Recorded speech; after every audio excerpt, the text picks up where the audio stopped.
நெதன்யாகுவினுடைய கையில் ஒரு கள்ளச்சாவி இருக்குது. அந்த கள்ளச்சாவி எந்த கதவுக்கு சொந்தமானது அப்படிங்கிற கொஸ்டின்.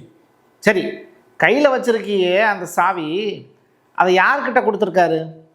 ரொம்ப பத்திரமா வச்சுக்க சொல்லி கொடுத்துருக்காரு. அந்த நபர் யார்? அடுத்ததா, கல்லூரி மாணவர்களுடைய போராட்டம் ஈரானில் பெரிய அளவில் நடந்துக்கிட்டு இருக்கு. கொஞ்சம் யோசிச்சு பார்த்தீங்கன்னா, நம்ம ஊரில் ஜல்லிக்கட்டு போராட்டம் இருக்குல்ல, அது நடத்தினதே கல்லூரி மாணவர்கள், ஸ்கூல் படிக்கக்கூடிய ஸ்டூடெண்ட்ஸ் முதற்கொண்டு பார்ட்டிசிபேட் பண்ணாங்க.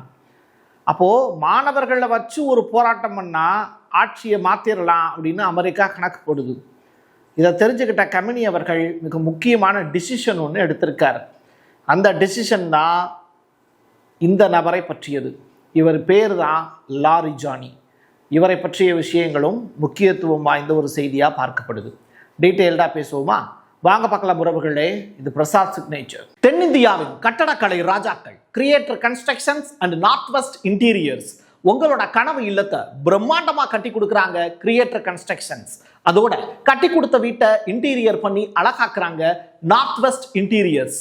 தொடர்புக்கு 72907991. உங்களுடைய தொழில் சம்பந்தமான விளம்பரங்களை நமது சேனலில் ஒளிபரப்ப உங்களுக்கான அருமையான வாய்ப்பு. ஈரான் குறித்து ஸ்டீவ் விட்காஃப், அமெரிக்காவினுடைய அதிபர் டொனால்டு ட்ரம்பினுடைய நெருங்கிய நண்பர் விட்காஃப் அவர்கள் இஸ்ரேல் இந்த ப்ராப்ளத்தை ஃபஸ்ட்டு ஃபேஸ் பண்ணதில் இருந்து தொடர்ச்சியாக ஆட்சி மாற்றத்திற்கு பிறகு அந்த சீஸ் ஃபயர் ரிலேட்டடான டீல் ஆகட்டும், இன்றைக்கி தேதிக்கு இஸ்ரேலுக்கும் ஈரானுக்கும் இடையில் நடக்கக்கூடிய ப்ராப்ளம் ஆகட்டும், அது எல்லாத்தையும் சரி செய்வதற்காக முன்வைந்திருக்கக்கூடிய ஒரு சமாதான புறா அப்படின்னு அமெரிக்காவால் முன்னிலைப்படுத்தக்கூடிய நபர். அப்படிப்பட்ட நபர் ஒரு இன்டர்வியூவில் பேட்டி ஒன்று கொடுக்குறாரு. அமெரிக்காவின் தரப்பில் இவ்வளவு பெரிய இராணுவ குவிப்புக்கு பிறகு ஈரான் ஏன் சரணடையவில்லை அப்படிங்கிறது எங்களுக்கு புரியவே இல்லை. இவ்வளவு பெரிய மிலிட்ரியை உள்ளே இறக்கி பயம் காட்டினா கூட, ஒரு படத்தில் சொல்லுவாங்கல்ல, கத்தியை கீழே போட்டு காமிப்பான், அதுக்கப்புறம் குரலை ஒசத்தி காமிப்பான், நீ என்ன செஞ்சாலும் சரி உனக்கு 10 பைசா கொடுக்க மாட்டேன் அப்படிங்கிறது தான். அது மாதிரியான ஒரு ஸ்டேட்மெண்ட் அப்படிங்கிறது இப்போது ஈரான் தரப்பில் இருந்து சொல்லப்பட்டிருக்கு. நீ என்னதான் பயமுறுத்தினாலும் இங்கே யாரும் பயப்பட போகிறது இல்லை அப்படின்னு. ஸோ இது ரிலேட்டடாக தெரிஞ்சுக்கிறதுக்கு ட்ரம்ப் ஆசைப்படுறாரு. எதனால் ஈரான் பயப்பட மாட்டாங்க அப்படிங்கிறத கேட்டு தெரிஞ்சுட்டு வா அப்படின்னு ஆசைப்படுறாருன்னு சொல்லியிருக்காரு. இதுதான் அந்த மீட்டிங்கினுடைய சாராம்சம். சரி, ஈரானில் என்ன பிரசாத் நிலைமை அப்படின்னு கேட்டால் இதான்.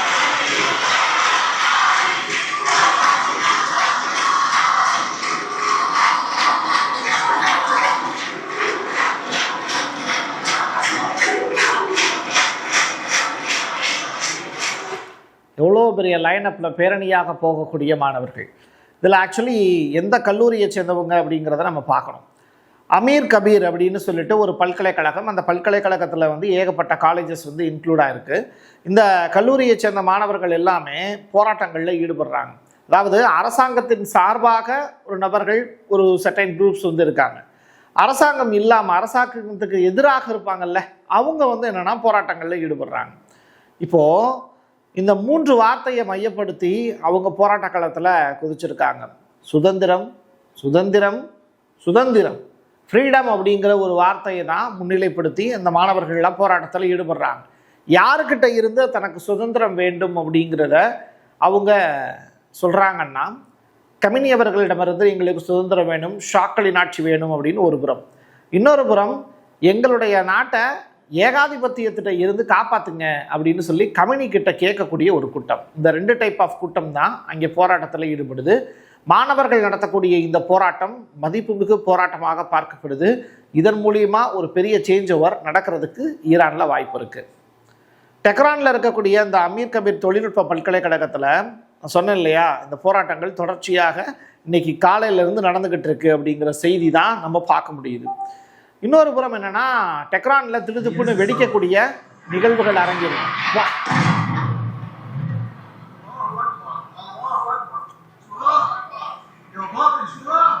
பகீர்னு ஒரு காட்சி, இவ்வளவு பெரிய வெடிச்சத்தம் கேட்குதே அப்படின்னு சொல்லிட்டு அது ரிலேட்டடாக சர்ச் பண்ணி பார்க்கும்போது டெஹ்ரான், பரந்த் இந்த பகுதிகள் எல்லாத்துலேயுமே புகை மற்றும் குண்டுவெடிப்புகளாக இருக்குது.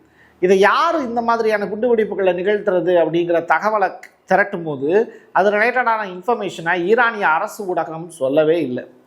இன்னொரு புறம் இந்த பரத் நகர் சொல்லியிருந்தேன் இல்லையா, ஒட்டுமொத்தமாக அந்த ஏரியா ஃபுல்லாகவே மின் தடை அப்படிங்கிறது ஏற்பட்டுருச்சு. எலக்ட்ரிசிட்டி ப்ராப்ளம் அப்படிங்கிறது ஈரான் முழுவதும் இப்போ இருக்குது. ஸோ ஈரானில் மறுபடியும் அன்ட்ரஸ்ட் அப்படிங்கிற வார்த்தை பயன்படுத்தப்படுது. ஈரானுடைய உச்சத்தலைவர் அயத்துல்லா அலி கமீனி அவர்கள் ஒரு முக்கியமான டிசிஷன் ஒன்று எடுத்திருக்காருங்கிற செய்தி வெளியாயிருக்கு.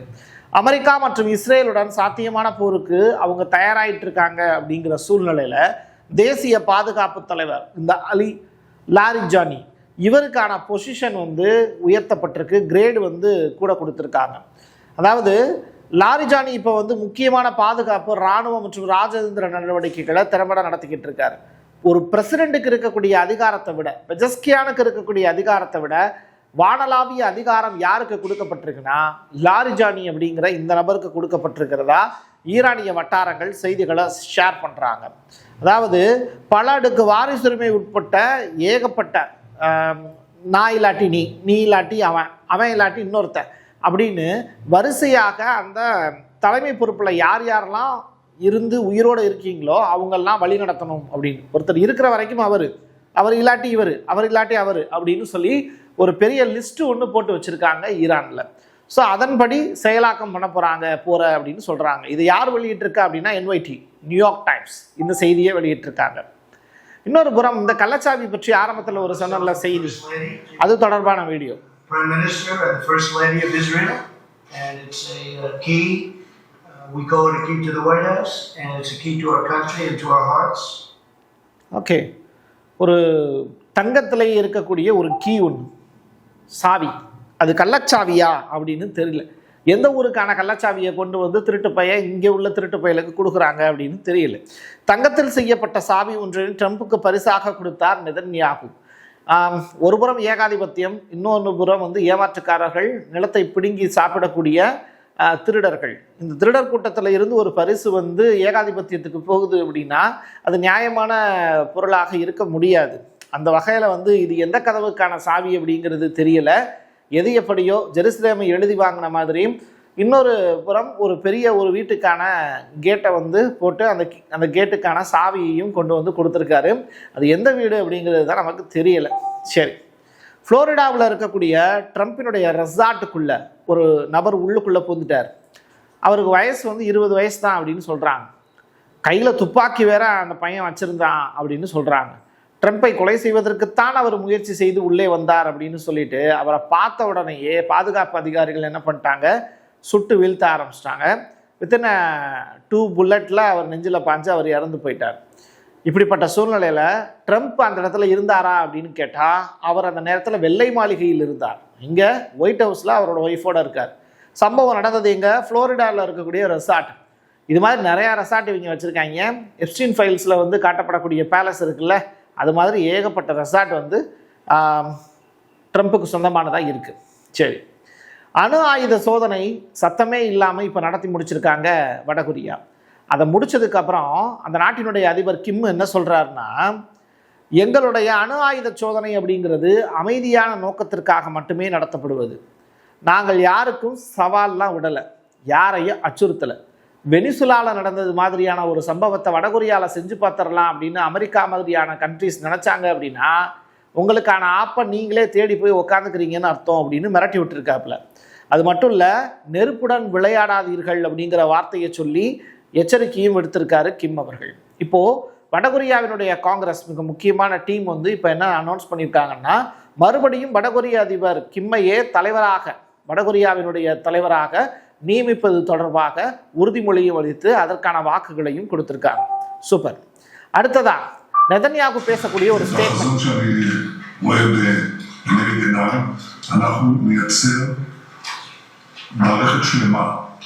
בעצם מין משושה של בריתות סביב ובתוך הים התיכון, בתוך המזרח התיכון. זה כולל את הודו, זה כולל מדינות... include India and Arab countries. எதற்காக இந்த கூட்டணி அமைக்கிறதுக்கு அவர் ட்ரை பண்ணுறாரு.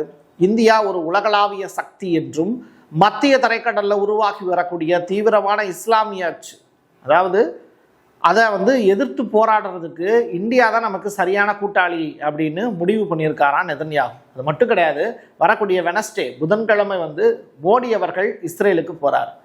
ஸோ இந்த நேரத்தில் ஒரு 10 லட்சம் இந்தியர்களை இறக்குமதி செய்வதற்கான ஒப்பந்தத்தில் மோடி அவர்கள் கையெழுத்திட போகிறார் அப்படிங்கிற செய்தி. இது வெறுமனே வேலைக்கான வாய்ப்பு மட்டுமே அல்ல, ஒரு இனத்தை டெவலப் பண்ணுவதற்கான வாய்ப்பு.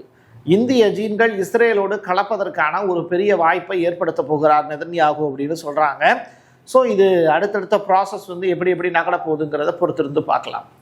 பாகிஸ்தான் தனது அணு ஆயுதங்களை சவுதி அரேபியாவுக்கு 10 பில்லியன் அமெரிக்க டாலர்களுக்கு விற்பனை பண்ணியிருக்காங்க அப்படிங்கிறது தான் லேட்டஸ்டான செய்தி.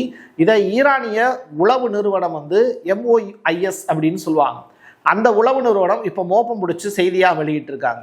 சரி பிரசாத், இதனால் நமக்கு என்ன லாபம் நட்டம் அப்படின்னா, பாகிஸ்தான் ஒரு விஷயம் செய்யுது அப்படின்னா அது இந்தியாவினுடைய ஃபாரின் மினிஸ்ட்ரியை கொஞ்சம் சங்கடப்படுத்தக்கூடிய நிகழ்வாக தான் இருக்கும். அந்த வகையில் சவுதி அரேபியாவினுடைய பட்டத்து இளவரசர் சல்மான் நம்ம இந்தியாவோட நல்ல டைப்பில் தான் இருக்கார். இருந்தாலும் பாகிஸ்தானோடு அவர் கொண்டிருக்கக்கூடிய இந்த உறவு இந்தியாவுக்கு சற்று பின்னடைவை தான் ஏற்படுத்துது அப்படின்னு சொல்கிறாங்க. எது எப்படியோ ஒப்பந்தம் கையெழுத்தாயிருச்சு. 2 பேருமே இஸ்லாமிக் நாடுகள். நம்ம இந்தியாவை பொறுத்தளவில் ஒரு ஜனநாயக நாடு, பொறுத்து தான் போகணும் அப்படிங்கிற மாதிரி தான் போயிட்டுருக்கு. எது எப்படியோ அடுத்ததான் பிப்ரவரி மாதம் 26ஆம் தேதி வியாழக்கிழமை ஒரு மீட்டிங் நடக்க போகுது. மறுபடியும் அகைன் ஜெனீவாவிலேயே அந்த மீட்டிங். இது எது சம்பந்தமான மீட்டிங் அப்படின்னா, அணுசக்தி பேச்சுவார்த்தைக்கு ஈரான் தயார் அப்படின்னு ஈரானிய ஃபாரின் மினிஸ்டர் அப்பாஸ் அராக்சி ஒரு ஸ்டேட்மெண்ட் சொல்லியிருக்காரு.